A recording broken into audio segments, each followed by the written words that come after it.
Thank you, everybody, for joining the PeerTAC sponsor workshop, Contracting with a Peer Family-Run Organization for Supervision, presented by Shannon Higbee, the CEO of Recovery Options at the inaugural Supervision Summit. I am Maria Fuentes, and I will be your moderator for this session. For technical support during the session, please send a chat to Emily. Your microphones will be muted and cameras off to eliminate background noise and distractions. We encourage you to use the chat box to introduce yourself or ask questions. You can choose everyone in the chat box for your comments to be visible to all attendees. This session is being recorded, and a link of the recording, presentation, slides, and any handouts associated with the session will be posted on the PeerTAC website within 30 days. If you lose internet connection or accidentally leave the Zoom room, choose the link next to the title of this workshop in your program to rejoin. If you're seeking CE credit for this session, you cannot use a phone link. You will need to sign in. 10 minutes are reserved at the end of the session to ask questions. You will receive instructions by email from the Alliance of Rights and Recovery for completing the workshop evaluation. We encourage you to complete this evaluation to let us know how we did. If you're seeking CE credits for your participation, you will need to return the evaluation within 48 hours. With that, PeerTAC would like to thank Shannon Higbee, CEO of Recovery Options. To learn more about the presenters with complete bios, visit the Supervision Summit and Leadership Forum page on the PeerTAC website and click the photo. And now, please join me in welcoming Shannon Higbee. Hello, all. Thank you so much for joining us today. I see some familiar faces and names on the attendees list. So if we've met before, it's great to see you again. If we haven't, it's wonderful to meet you virtually today. I am excited to be with you here to talk about contracting with peer-run organizations for peer services and what that could look like. So if you have explored presentations with me before surrounding this, I'm going to approach this one a little bit differently. I'm happy to take questions throughout the presentation. We have a little bit of a smaller group this morning, so I'd love to have a nice conversational opportunity to talk through contracting, what that can look like, how that can meet your needs as an organization. So if you've got questions, feel free to raise a hand or to throw it in the chat. And I know Emily and Maria are going to kind of keep an eye on that for me. But I will also go through material, but really want to make sure that we can have a strong conversation that really meets your needs in this space this morning. So with that, we'll jump in and get started. If my slides will let me advance them. There we go. So we're going to talk about contracting for supervision today with peer and family-run organizations. And I am the CEO at Recovery Options Made Easy. We are a 10-county recovery organization in the western part of New York State. So we cover services primarily in Chautauqua, Cattaraugus, Allegheny, Monroe, Niagara, and Erie counties. We also do some services in Genesee, Livingston, Orleans, and Wyoming counties. We have some limited services in those counties as well. And we have been in operation as a peer-run organization since 1990. So coming up on 35 years here next year. And we've been providing a number of different services in our community during that time. We do supportive housing services, a lot of community-oriented recovery services across the region, training and advocacy programming, peer bridging, community reintegration services, a lot of medically integrated teams that we have both peers and clinical nursing, occupational therapy staff as part of those teams. So they're integrated teams that work with individuals in the community. We also do a lot of crisis work. So we have crisis stabilization center in development. We have licensed crisis residences. So with all of that, we've just been in a space for a really long time where we've done a lot of integrated work. So peer focused, but with some clinical integration.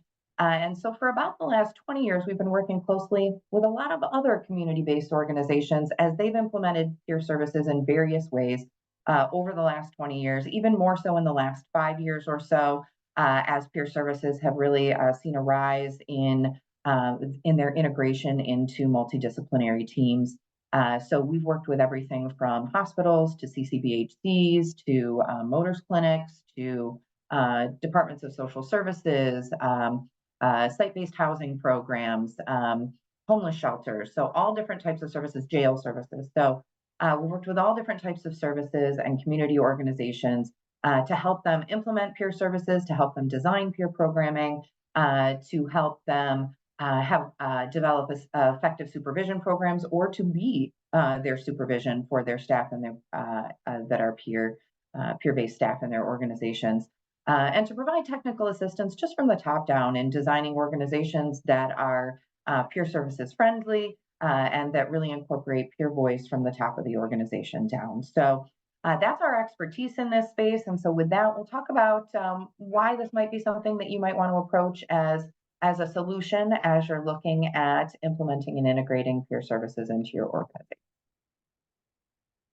So after this session, we look for you to be able to describe the benefits of contracting for supervision. So we're going to talk about why you'd want to think about doing this work at all, recognizing some of the different models that are available for supervision, and then assessing the models of contracting for supervision to select one that might best meet your needs. So we're going to kick off with some of those benefits, dig into the models, talk through some challenges, because anytime that you're kicking off something brand new, there are bound to be some challenges. And so we'll talk about some challenges that we've experienced over the years in doing this work with multiple different organizations over time.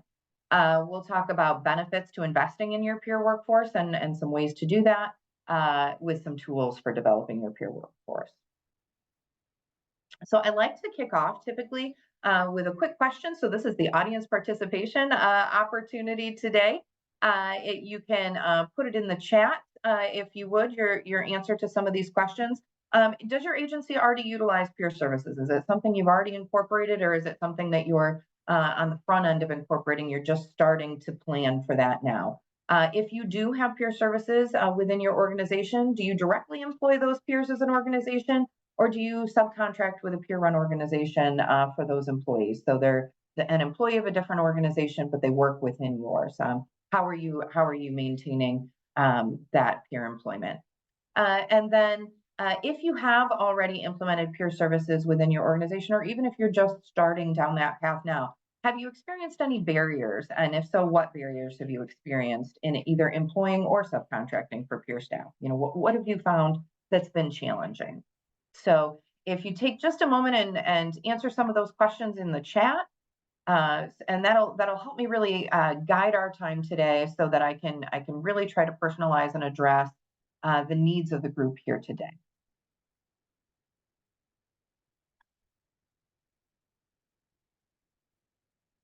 Okay, and it looks like we've got an organization that's already in the process of subcontracting. Great plan. Have peer services already. And Aviva, I know you're from a peer-run organization, but you've also done subcontracting work with others, and that's fantastic as well. Other organizations on the line. And I knew we do have a lot of folks today who are representing peer-run organizations or organizations that are heavily into peer services. So for you, these questions might not be as appropriate, but looking for organizations that are just working to implement these services. How are you doing that? Okay, so one of your big challenges is having funding to meet the staffing needs. That's something we've been hearing a lot. Anybody else on the line who either is in the process of kicking off the implementation process, has already implemented some peer programming? Any barriers you might have seen in doing that?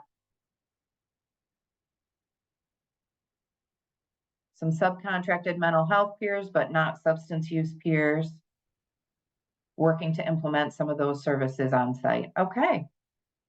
So it sounds like some of you are already doing some, or most of you really are already doing some contracting work, whether you're the agency that's contracting the peer staff out to other organizations, or whether you're the agency that's contracting with a peer-run organization for that peer staff.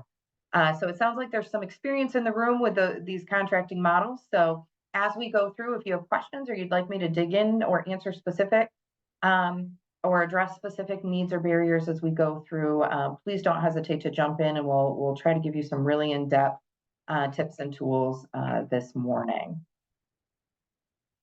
So since you're all doing this work, or many of you are doing this work, you clearly know what some of the benefits are, but we'll talk through some of them anyway. When we are working with organizations and talking to them about the benefits of contracting for either some or all of this work, we talk about things like access to subject matter experts. If you were an organization that was bringing on an entirely new department of any kind, you probably would contract with some experts, or at least seek some expert advice, some expert opinion, versus trying to become an expert from the ground up on a new scope of practice on your own.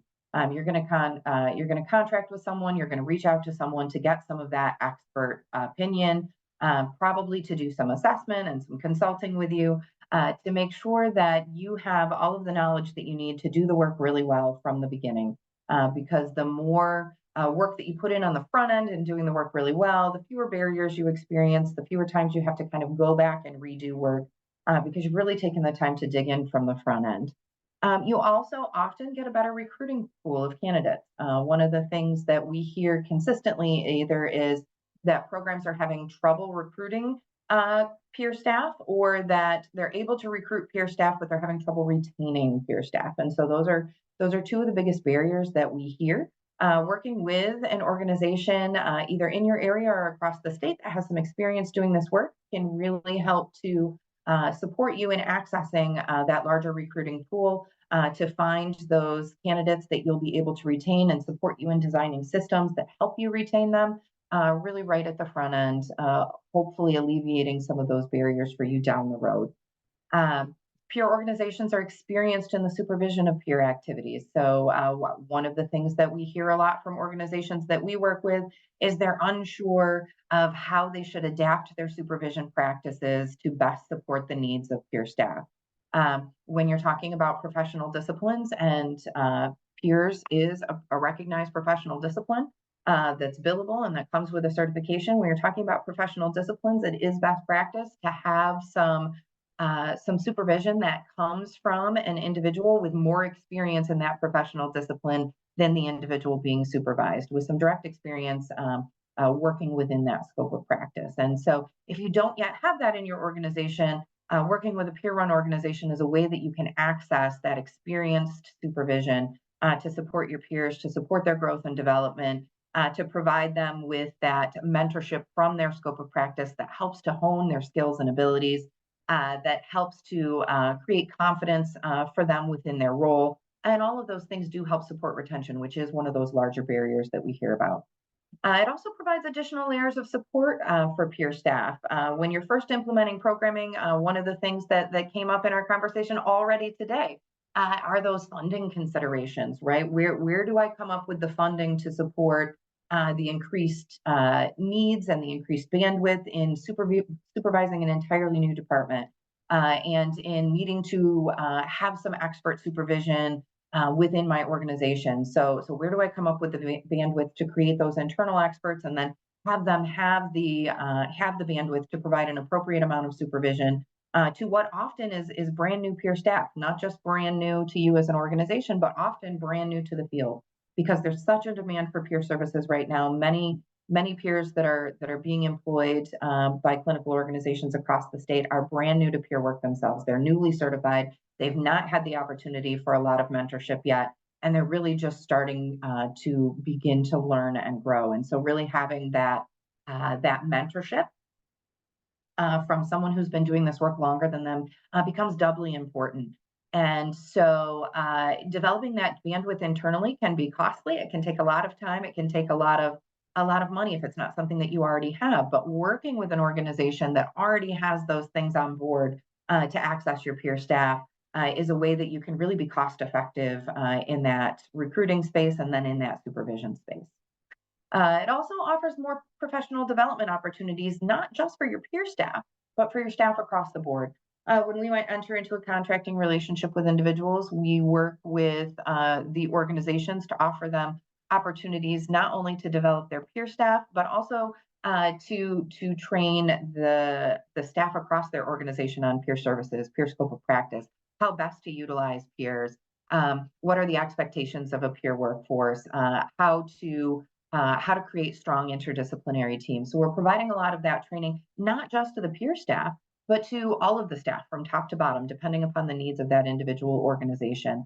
And when we talk about training for organizations, we like to talk about making sure that we're not just training the individuals that are directly working with peers on a daily basis, that might be part of their team, that might be their on-site supervision, but training all of the staff. So even the individuals that you might rub elbows with in the break room still have a good idea of what peer services are and how you're contributing to the organization as a peer. Makes for a much better experience for the peers, helps peers to be better utilized across the board, creates a much more positive culture and working environment, which also supports retention and also professionally develops your clinical staff as well, and giving them a greater sense of expertise in how to utilize new services effectively that your organization is bringing on as a support to them and their participants. So having that training is really important, not just for peer staff, but across the board. And a peer run organization is kind of uniquely able to provide a lot of that guidance for you as an organization and to do a lot of that training, taking the burden of that training off your organization in terms of bandwidth. And typically able to do that in a pretty cost effective way through a subcontracting relationship. And also offers those opportunities for better peer integration, not only because of the training, but because of the opportunity to really come in, support you in your organizational assessment, help you to assess your organizational policies and procedures. Sometimes we're doing assessment of handbooks. Sometimes we're doing assessment of job descriptions, which helps not only in that recruiting space, but also to better support the work of the peer specialists and to better support on-site supervisors in supervising the work that's happening. Also,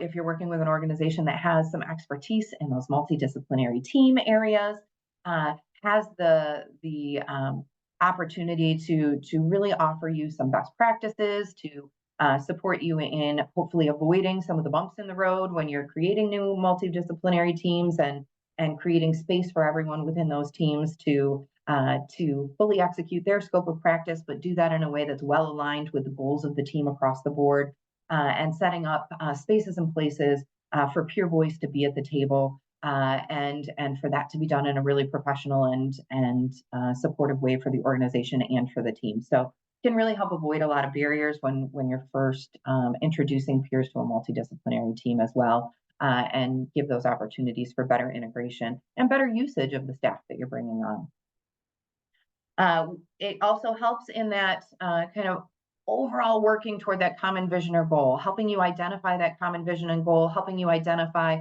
what outcomes could look like. We strongly recommend identifying quantifiable outcomes for your peer program.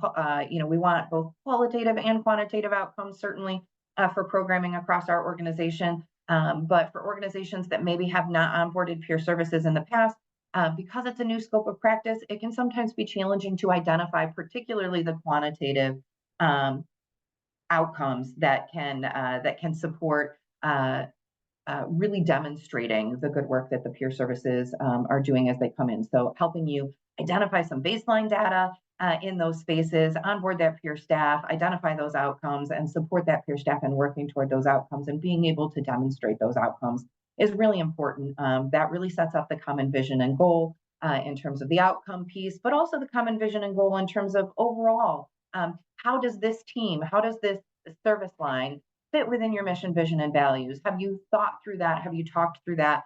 And have you made that really clear across your organization and to your peer staff how you see them fitting within the mission and vision so that they feel well connected within your organization and so that all staff understand how they support your mission, vision, and values. And then it also helps to facilitate your staff being able to work as effective change agents within the community, because they have that larger connection to the peer community outside of just your organization. Oftentimes, when organizations are first implementing peer programming, and as we saw already in the chat today, you start by onboarding, one or two peers, and we really do always recommend, and we know that fiscally it's not always possible, although working with a peer organization can sometimes help you creatively work through how it could be possible in your organization, we always recommend onboarding at least more than one peer. It is very difficult to be the only peer in an organization, particularly if you are the first only peer in an organization. And that really can be difficult in terms of retention and job satisfaction. And so we recommend at least doing two when you're first starting out. And so working with peer organizations can help you do that. But as you're onboarding those first couple, if you're doing that solo, if you're doing it on your own without the help of another organization that is more connected to the peer community, those peers can feel very isolated, and they're sometimes really cut off from the larger peer community, aren't as aware of local, regional, statewide, national opportunities to engage with other peers, to stay on top of best practice, to be able to continually professionally develop. And that really hinders, both your organizational ability to effectively see those peer outcomes and your peers' growth and development. And that can really reduce satisfaction and cause turnover and really reduce your ability to see some of that effective change that you expect to see within your community as you onboard the peer services. So working with a peer organization can really support your peers in being connected to other peers, both through that peer organization, but also in that larger regional, statewide, national scale, making sure that they feel well connected, that they have access to resources to hone their skills and abilities, that it helps to promote job satisfaction in their role with you, and then that ultimately supports facilitating them working as those effective change agents within your community, which is what we're all looking for as part of this process. So those are some of the benefits. There are a lot more, but these are some of the ones that we've specifically taken from our work with other organizations. These are things that came out of surveys that we've done with the organizations that we've worked with, their specific comments about how working with a peer-run organization has helped them. So that's where that slide comes from. And I'm not sure what this is doing right now, but because I didn't touch anything. But let me go back and try to reshare my slides. But as we pause here for just a moment, if we could take a minute to talk about any questions you might have in relation to those benefits. Anybody have any questions, comments in relation to the benefits that we talked about in subcontracting or consulting for peer services?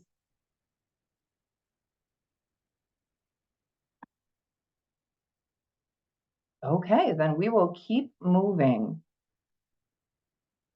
There are a number of different models that different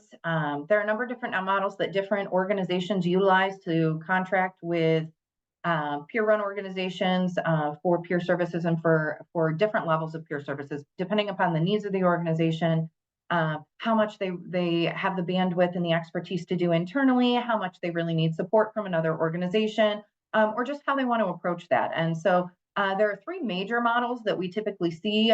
We use two of them much more heavily than the other, and want to really kind of talk through what this can look like for you in terms of model, although all of these models are somewhat customizable, and there are kind of hybrids where a couple of these models are kind of put together to provide varying levels of service for organizations. But the three major models that we see are staff subcontracting with peer organizations, meaning you're kind of doing the whole soup to nuts, right? You're not even employing the staff directly. You're looking at your peer organization and saying, we want to work closely with you for you to staff our peer programs. The staff's going to be your staff. They're going to work at our site. We're going to be really close collaborative partners. We're going to be very good friends, and we're going to work together to make this programming successful within your organization. And so that's the model that we most frequently employ. We've done this with dozens of organizations over the years, everything from, as I mentioned earlier, clinic models to other types of site-based models to more community-driven service models like mobile crisis teams, mobile transition teams, things like that. So that is the model that we most commonly utilize. There's also just subcontracting for supervision. And as we're in a supervision conference today and summit today, we'll really kind of focus on how you can work with peer-run organizations specifically in that supervision space, and we'll really dig into that slide a little further. Typically, the cost difference is negligible between those first two. And so often we find that organizations would like to just offload more of the work to the peer organization in terms of the recruiting, in terms of the having that additional supervision and training access that they may not have otherwise had, and which is why we rarely utilize the second model, which is just subcontracting for the supervision, but it is a model that is utilized and is available to you as an organization. If you're working with peer-run organizations, that this is something that a number of organizations do across the state.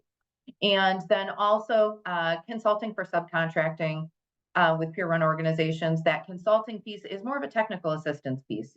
Typically in this arrangement, the staff is yours. You're probably providing the majority of your supervision. You may even be developed enough as an organization in your peer programming that you have peer leadership staff, certified peers in leadership roles in your organization, providing that peer supervision. You have those pieces, but you really just want to work with a peer organization to really, as a quality assurance and continuous improvement measure, really to continue to beef up your organizational muscle around peer services. And this consulting can look everything from that early organizational readiness piece, helping you support that program implementation, and looking at policy and procedure, looking at job description, helping to train your staff on recruitment, helping to train your staff for supervision internally, and setting up supervision processes and procedures for your peer staff, integrating peer voice within your organization, that early readiness stuff, all the way through providing training for your staff from the top to the bottom. This usually has quite a bit of assessment in it. When we do this work, we sit with your peer-run leadership groups, your organizational leadership groups, and we really talk with them. We talk with your direct peer staff. We talk with your peer leadership staff, if you do have that. We talk with your clinical leadership. We talk with folks on your interdisciplinary teams. And we do a lot of work designing a really comprehensive and really targeted and customized program that we recommend in terms of technical assistance that would help support you in having strong peer programming with high retention rates and the ability for your peers to grow and develop.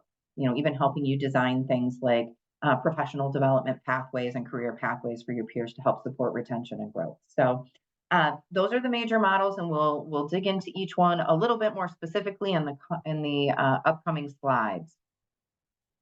And then after each slide, I'm going to offer the opportunity to ask questions again. So if anybody has questions or thinks of something, don't hesitate to jump in with those questions. So staff subcontracting with peer-run organizations. In this model, that staff is typically fully recruited, onboarded, trained, supervised, and employed by the peer-run organization. So all of that HR back-end work, that's all happening at the peer-run organization level. That saves you a lot of time, bandwidth, in a lot of cases saves you some dollars. And that staff reports directly to and takes day-to-day direction from the contracting organization. So the staff works at your site, reports directly to your site, takes day-to-day direction from their site support in terms of the work that they're doing within the programming. So a lot of their administrative supervision is coming from the contracting organization. But there's still that opportunity for the training and the more peer-based supervision, that supervision that is more encompassing of the professional development, the checking in terms of that those things that are particular to peer scope of practice, things like that. So the administrative supervision's happening at that site supervision level, but you have your contracting organization to provide those elements of peer supervision that you may not have the bandwidth to successfully provide within your organization if you don't have peer leadership, and if the person that's going to be supervising your peer staff is not a certified peer and hasn't worked within that scope of practice themselves. This allows your peer staff to have the benefit of that scope of practice supervision that's really important in terms of mentorship and growth, and as well as debriefing from interactions that they may have at work that may be traumatic, or that they may need some debriefing from, honing their skills and abilities, making sure there's access to those strong peer networks in their region. And doing this gives you that recruiting and onboarding expertise. The organization that you're working with, if they're an organization that employs peers, they already have a pipeline to those areas where peers apply. They're already known for hiring peer staff. The pipeline of staff that they have access to often helps you to fill roles more expediently and with peer staff that perhaps have more experience. And so that recruiting and expertise is really important. It also gives you that onboarding expertise that their onboarding is going to be inclusive of talking about peer service models, that if it's an individual that maybe is new to peer services, that there's going to be the opportunity for that ongoing training and development. Your staff is going to feel connected to the peer community in a different way. And that those robust professional development opportunities will be available to them. When we do this model, we set it up often dependent upon the expertise of the subcontracting organization. How long have they had peer staff? How comfortable are they supervising peer staff? How long have they worked with us, and how much training do they have on that? And then what are their bandwidth needs? And so some organizations, we're meeting with the peer staff a couple of times a month. Others, it's just monthly. Sometimes we're offering monthly training. Sometimes we're offering quarterly training. Really dependent upon the needs of the organization and what the organization ultimately decides that they would like to have included as part of their subcontracting relationship. So we're really customizing this to an organization's needs, both fiscally and in terms of their expertise in offering peer services and their bandwidth to do that. And this is the opportunity that offers the highest level of collaboration and support in these relationships. It really is all about relationship building, building a strong relationship with a local peer-run organization that you really look at as a partner. We try to be strong partners when we're doing this work. Look at this as a collaborative opportunity where we're working closely together. We're not just working with the peer staff, we're also working with the organizational leadership on a regular basis, having those conversations about how are things going in those administrative areas? How can we help support those things as well? So we're having those one-on-one and group conversations with the peer staff, but we're also having those one-on-one conversations with the organizational leadership and supervision as an organization to make sure that we're offering the support that we need to offer. And as peer services continues to change, evolve, and grow, over the last couple of years, we've begun placing peers in far more diverse types of service delivery models as peers are being utilized differently across the state on different teams and in different programming. And so as we're doing that, we're continually evolving, growing, working to offer more trainings, even to organizations that we've worked with for a long time. We have some organizations we've worked with for decades, but we've started to provide and offer the opportunity for additional training for their staff as things are changing, evolving, and growing in the peer service world. So helps both your peer staff and your clinical and supervisory staff to stay on top of best practice and have a pipeline when they do have questions, when things come up and they're not sure how to manage that in terms of supervision. They have a pipeline to someone to support them in this, both from the HR aspect as well as the peer supervision aspect. And so that's what this consulting model looks like in terms of a broad overview. Anyone have any questions about this model? All right, well, either I'm doing a fantastic job in explaining everything, or we just have a really quiet group, or you all know all of this already, in which case I'm so sorry, but hope this is a great review. So from there, we'll move to the model that I indicated is the one that we least use, because typically if someone's going to bring on the supervision piece, they often find it pretty advantageous just to offload all of the employment work to the peer-run organization and not to manage that internally, although that's not always the case, but that's typically been our experience. But in this model, the staff is recruited, onboarded, trained, and employed by the contracting organization. The peer-run organization may be providing some support in terms of job description, providing some support in terms of interview questions, things like that. So there may be some support that's happening in the recruitment and onboarding process, but ultimately the staff is the employee of the contracted organization, and so the work of doing all of that falls on to the contracting organization, and the peer-run organization is coming in and providing peer supervision, peer-specific training opportunities on an ongoing basis. Again, perhaps some technical assistance and consultation in helping to develop some peer programming sometimes happens here. So this is sometimes also combined with that third TA model. But there are some benefits to this model as well. The staff are directly employed by the worksite, right? So you have kind of your HR is managing everything. Sometimes this aids in staff integration because the peer staff isn't employed by a separate organization. So when we work with organizations, we work with their vacation schedules and all of that to, as closely as possible, align what the staff at the site is getting with what the other organizational employees get. But there are certain places where those things don't align. So things like benefits, right? So they would have a different benefits package because they're an employee of a different organization, right? So this can aid in peer staff integration because they're all employees of the same organization. Although, a skilled subcontracting organization is going to have a lot of tips and tools, even in the other model, to help you well integrate that staff. But this can aid in that. The peer staff also has opportunities for professional development within their scope of practice through that supervision model. So that continues to be a benefit here. And then you're able to individualize that level of peer support in the supervisory relationship. So depending upon the needs of your organization, how many peer staff you have, what you see as your organizational expertise and bandwidth, and how we can help you assess that as a peer-run organization, helps us to individualize a plan for you. And I talked about how the ongoing training and support can look different depending upon the organizational needs and expertise. And so this does offer that strong opportunity to individualize the services and supports. Any questions on what this model can look like?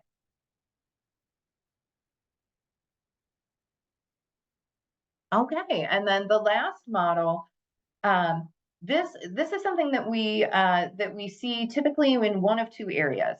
Either an organization that is very early in the implementation process and maybe hasn't even hired a peer staff yet, but just really want someone to help come in and help them design their program, help them do that implementation, digging in with the technical assistance in those very early organizational readiness pieces and helping them to design the program and do that early implementation.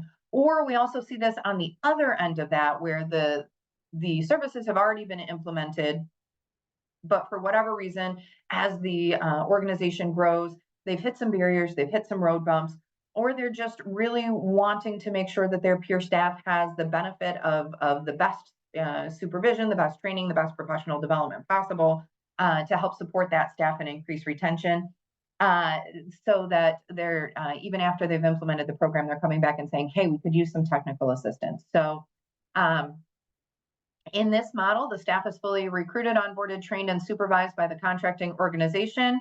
The peer-run organization is typically coming in, doing a comprehensive assessment with the organization, talking with members at all levels of the organization, and then designing a specifically tailored program of evaluation, recommendation, and training that can be a one-time piece, or that can be something that happens on an ongoing basis. So the nice part about this is it can be utilized at any time during your deployment of peer programming, right? So it can be utilized during or after that has happened. It's tailored to the needs of the individual organization. It offers those professional development opportunities for all staff, not just peer staff. And there are a lot of great opportunities to affect overall agency culture here. To make it a peer-friendly culture that incorporates peer voice in an effective and comprehensive way that really helps to move your organization toward a recovery model of delivering services, which is where not just peer services, but mental health and behavioral health services in general are moving. It offers opportunities for your leadership staff to collaborate with the subcontracting organization and again develop that relationship that offers them ongoing support in this space, and it ultimately ensures fidelity to the peer model. One of the things that we're really focused on as an organization that does this work pretty consistently is that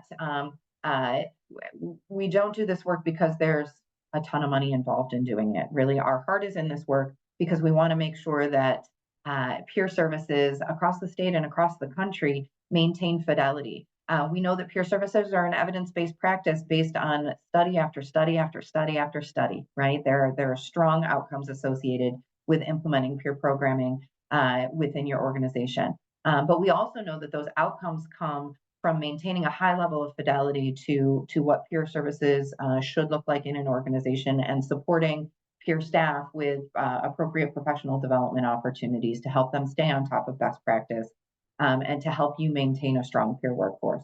So we also know that those expected outcomes won't happen if those things don't happen. And so we're really committed as a peer run organization to making sure that wherever peers are operating across the state and across the nation, they have access to the tools and resources that they need to maintain fidelity to the peer model, and to continually grow, develop, and stay on top of best practice, hone their skills and abilities, so that those strong outcomes associated with peer services continue to be seen, regardless of whether they're working in a clinical program, whether they're working in a peer run program, whether they're working in a site-based program, whether they're working in a community recovery model, whether they're working in crisis programming. Wherever those peers are, we can continue to maintain those strong outcomes associated with that. So this model is the most customizable model in terms of it can really offer anything from a 2-hour conversation to ongoing work that happens, forever. And so it has the most flexibility in terms of offering exactly what your organization needs in the space. So we recommend that every organization at least take the opportunity to have a conversation about what some of these technical assistance opportunities could look like with peer organizations in their own backyard. Or if you don't have a peer run organization that's doing this work in your backyard, there are statewide peer run organizations that are well positioned to support you in doing this work, and there are several of them that are committed to making sure that as peer services are implemented across the state and across the nation, that there's strong support from peer run organizations to support the organizations doing this work. And so that you don't have to go it alone, so that you don't have to hit every road bump on the way, so that we can help you avoid some of those, or if you've already hit some of those, maybe go back and reflect and change some practices to help support you moving forward in a really positive direction. So any questions on this model of contracting with peer run organizations?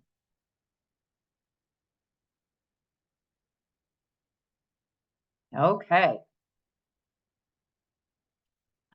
Want to talk through some challenges. And again, this was specifically developed with organizations that we worked with. This list of challenges, these are the things that we have typically seen or that they've indicated. We really, as part of making sure that we're giving the best possible service we can, we talk to our organizations regularly about what they need, and reach out to them. And so here are some road bumps, some potential challenges in these contracting relationships. Anytime you're working with an outside entity, you have to develop a relationship, and with any relationship development, there are always some barriers, right? So scheduling and communication can be a barrier.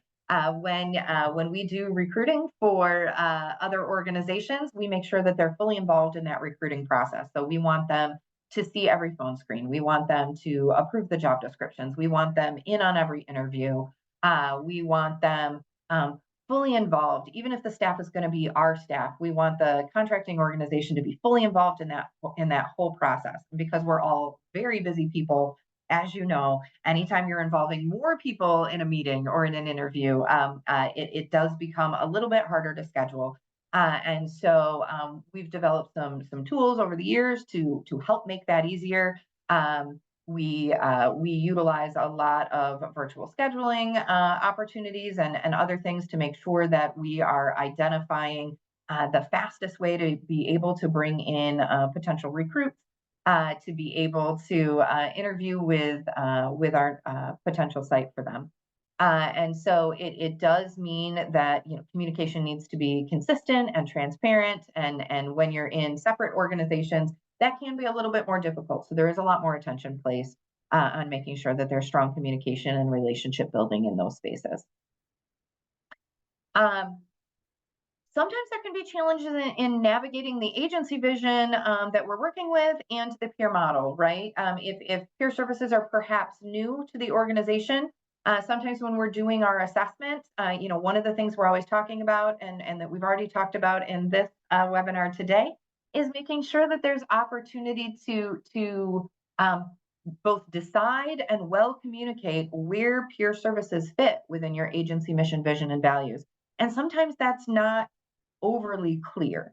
And sometimes it takes an organization some time to work through what that's going to look like. But we do really work with our organizations to make sure that that's reconciled. Why do you want peer services? How do you see them working within your organization? Where are you at in understanding the scope of practice and what strong peer services looks like? And how does that meet your mission, vision, and values? And so sometimes there can be some barriers in navigating how the peer model and the agency mission, vision, and values, how they align together. And so that can be sometimes work that we need to do on the front end. By that same token, also integrating in agency and peer perspectives. So sometimes how the peer model approaches services, the philosophy of the peer model, that recovery model, and how an organization has operated over time. Sometimes they don't all dovetail appropriately right at the outset, right? And so what we do is we work to establish opportunities for open conversation about areas where we see that there may be conflict and having robust, transparent conversations, creating opportunities for that peer voice and for that peer input across the board where that can be beneficial, creating those opportunities for team building and team conversation if it's a team style program, to make sure that there's ample opportunity for perspectives on both sides to be shared, so that everyone goes into the service delivery portion really understanding roles and responsibilities. And a lot of this happens both through that job description work, having well-written job descriptions that support peer staff in delivering high quality services, as well as those opportunities for peers to be involved in developing the services as well, to make sure that there's some alignment with the expectations of the role and the peer philosophy of service delivery. And so that can be an area where we spend some time, especially if we're doing some early implementation, working to integrate agency and peer perspectives in a way that makes sense for the organization and for their needs, as well as maintains fidelity to that peer model. One of the areas where there are often challenges if an organization is very new to peer services is effectively communicating peer core competencies to the larger agency workforce. This is one area where if you haven't taken the time yet to sit down and think through what training has been provided about peer scope of practice, about how peers utilize their personal lived experience to support individuals in recovery, about how that aligns with other services and how that may differ from other services within your organization, and communicating what core competencies peers have and what ones they don't. You can have some challenges and some barriers with peer drift in your organization if you haven't taken the time to really effectively communicate that and have training throughout your organization on that. And if you're not familiar with the concept of peer drift, I'll give you a really brief overview. You can see peer drift in one of two ways. You can see peer drift where a peer staff member is being underutilized in their role. They're doing a lot more transportation or filing or paperwork or follow-up phone calls or making coffee or stapling or making copies, and not as much work within their scope of practice. And all of those other things I just mentioned, those are all perfectly fine things for peers to engage in, as long as that's not the primary function of their role, as long as they're not a taxi cab, right? As long as there's a reason that the transportation is happening, and that there's some peer support happening as part of that transportation as well.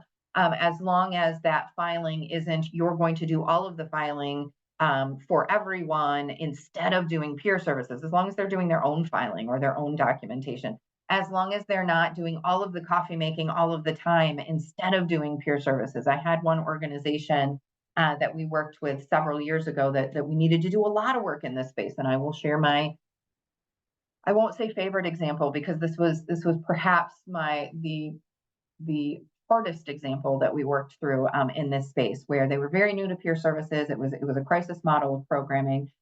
They were nervous about using peers. We'd provided quite a bit of training already, but there wasn't all of the leadership buy-in that we really needed yet at this point. We were really struggling to retain. We had hired very high quality peer staff for this program. And we were really struggling to retain them despite our best efforts. And some of the comments coming back from the peers that we were employing for this program were things like, the clinicians are handing me stacks of paperwork and saying, hey, staple this, because clinicians don't staple.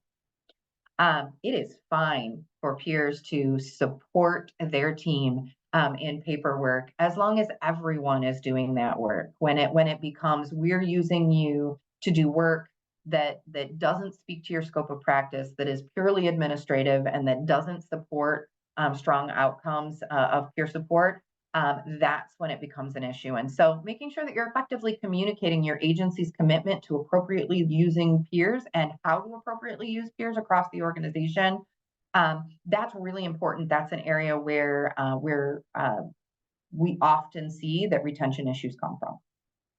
And the nice part about that being a challenge is that all of those other things that we've talked through throughout this workshop today, and other things that you've heard throughout this summit in terms of supervision, they all help support making sure that that's not an issue for you and for your retention. If you're willing to work with the experts and use the things that you've learned to communicate these things to your larger workforce, it can help avoid a lot of them. And then also aligning competing policies and procedures between two agencies. So when you're doing contracting work, and our staff is working at your site, and our policies are slightly different than your policies, in a number of ways we work to align.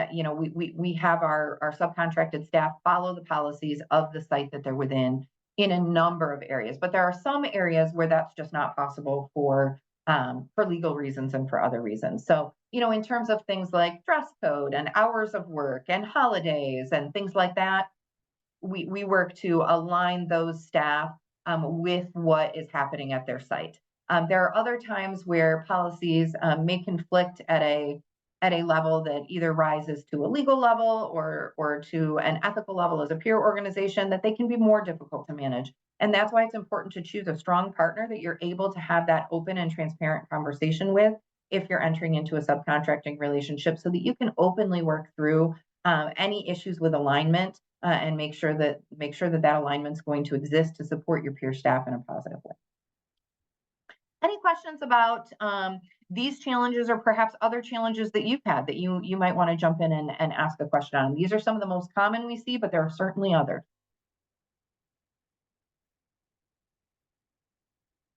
Okay, next slide. Why should you invest in your peer workforce? I know this seems like a simplistic question with an obvious answer, and perhaps it is, but we really like to talk through some of the things that we hear back from the organizations that we work with about how this was really supportive to them, and why they found it a positive experience to invest in their peer workforce in this way by working with a peer-run organization. So consultants are well informed with methods that strengthen peer infrastructure and emerging best practices in peer-delivered services. There's another word there, but it's in the white, so sorry. So what we've heard back from organizations that we work with are that, we have a lot of information. We're living in the best practice world all the time. We're, as organizations, constantly engaging in either developing new best practices or learning about best practices across the state and across the country and incorporating them into our organizations, because that's our area of expertise. And working with us allows them the benefit of all of that knowledge without having to expend the time and the money and the effort in becoming experts in a whole new field. They're already experts in their scope of practice. And so utilizing someone that's an expert in the peer scope of practice allow them all of the benefits that you get with that without having to invest in all of that internally, which can be a hit fiscally, but also just in terms of having the time and space to do it effectively. So not just emphasis, or not just services in terms of what you learn, but also infrastructure, designing well-designed job descriptions, designing well-designed supervision methodologies, things like that. Offers the opportunity to hire an expert. You hire an expert so that they can support you in hiring experts as part of your workforce, and so they have the opportunities to access that through these subcontracted relationships. It enhances service delivery models that exist within your agency. So a lot of times we're working with organizations that already have peer services, at times extensive peer services. We've worked with organizations with over 50 peers on staff, including peer leadership staff, and we've worked with them to just help them continually grow and build. We've also worked with agencies that have never had a peer staff and are onboarding their very first one.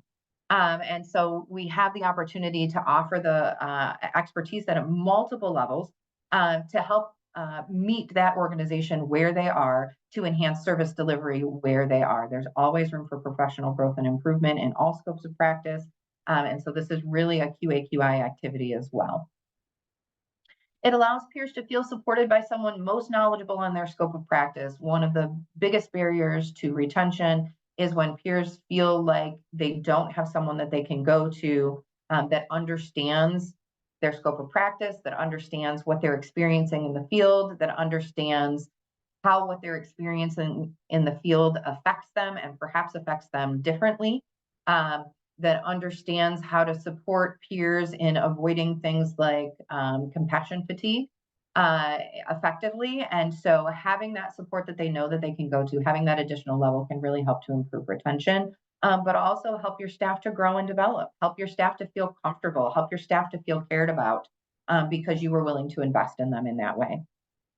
And it invests in that professional development of the peer workforce, creating higher levels of job satisfaction and performance. So if you're early in the model development of peers, and you only have a couple on staff, your peers probably, especially if they're early to the field, don't see opportunities for growth and evolution as peers.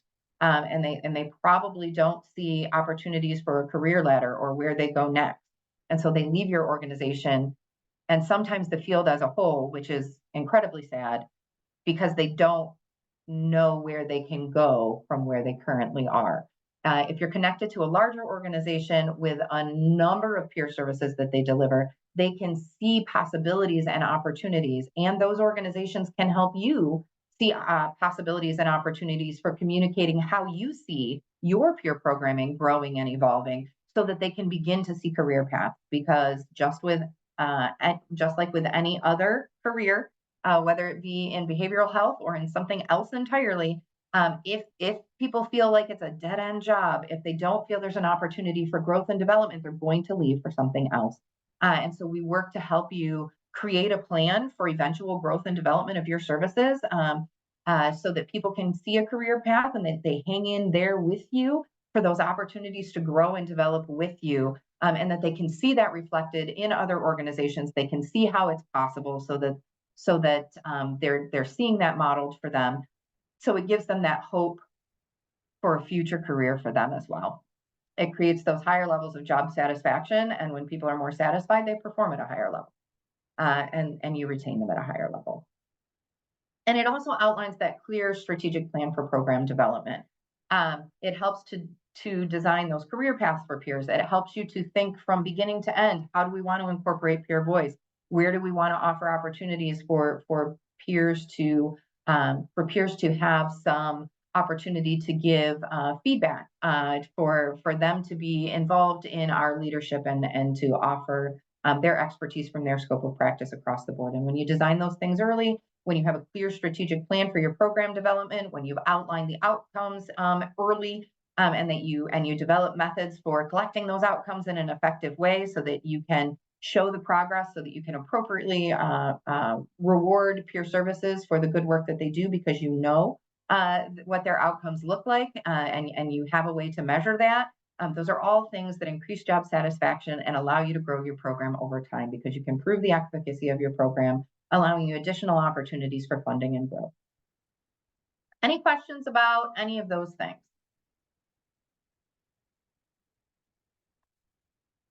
Okay, so I think I am a little ahead because we've had very few questions.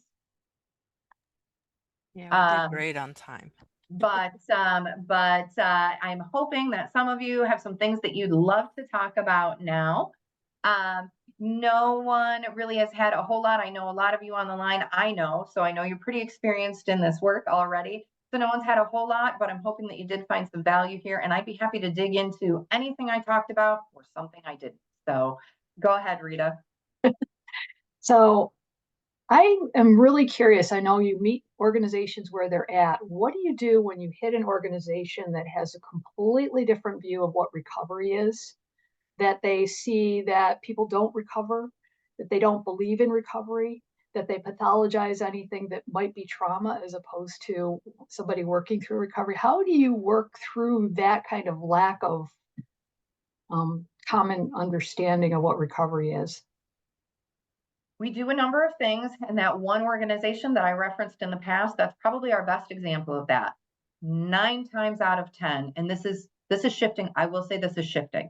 9 times out of 10 in the past, if organizations were coming to us for peer staff, they were coming because they were choosing to implement peer programming, right? Like they had identified that it was something they believed in and they wanted to do it. There's been a little bit of a shift in that only because so many more programs are now requiring it. So we are seeing more that at times people are coming to us to check a box versus because of a belief in the service. So we do see that changing somewhat. And this was an organization where their board of directors had a strong belief in peer services, but perhaps those running the program did not have as strong a belief. So in the day-to-day, there was not that strong support. And we kind of identified early on that was going to be an issue. So we provided a lot of training. We did move the needle for some folks within the organization. Others were very much more set in their ways.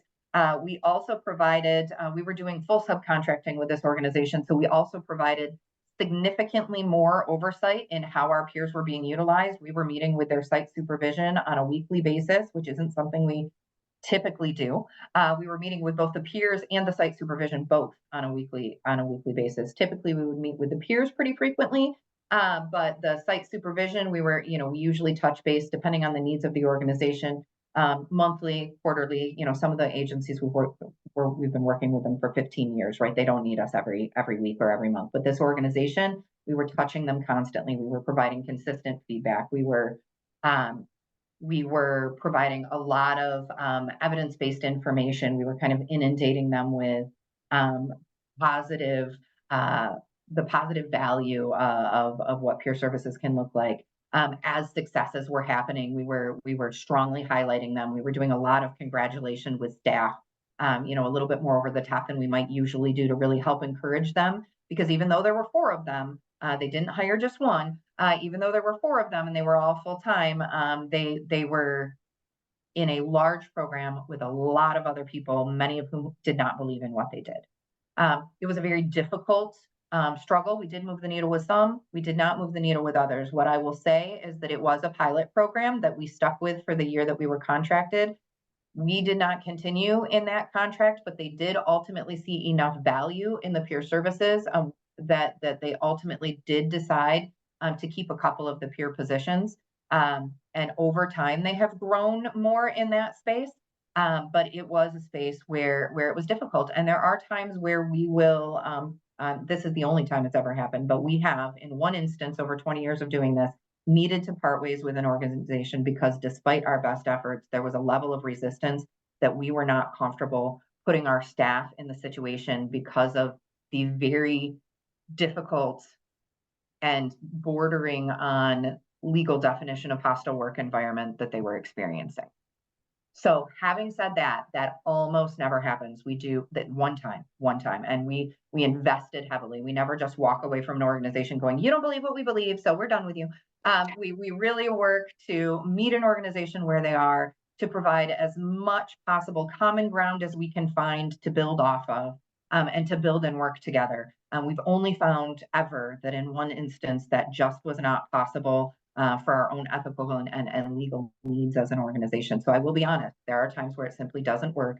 That is typically because the buy-in is not there at the supervisory level. So we dig in heavily with leadership at the beginning to try to create an environment that, even if it's not perfect at the outset, we can work with you to grow and develop. So it's rarely not possible, is what I will say. And I won't say not possible, I will say not possible in that moment. But we're confident that the seeds that we planted will help that organization grow and evolve over time. Sometimes it just takes certain organizations a little bit longer. Most Thank you. organizations are not Thank there. you. Thank you, Shannon. Okay, I'm gonna hop back off. Anybody else have any questions? I'm really want to be transparent with you about what this can look like. There are certainly barriers and challenges at times. 99% are able to be overcome with good relationship development and transparency. We do have 2 questions in the chat. One is a little similar to Rita's, but how do you support the non-peer agency in changing culture, especially when it is a large-scale organization like a hospital, where each discipline has different leadership who may not be involved in the hiring or working with peers? So very large organizations like hospitals that are also incredibly busy can be harder, because saying, hey, we're going to do a group training doesn't always work as effectively, but there are still a lot of strategies that can be employed. We've done a lot of like really short recorded things that can be pushed out to folks' email so that they can kind of watch them at their leisure. So kind of a, the same way that you change anything within a large culture like that, right? We start with talking with leadership. We try to work with leadership to identify areas where they can include peers in different types of steering or leadership groups. Hey, could we put some peer leadership as one of the members of this group? If you have a diversity, equity, and inclusion, do you have a peer on that? If you have some kind of advisory council, is there a peer staff on that? And so we try to identify some areas to start incorporating peer voice slowly.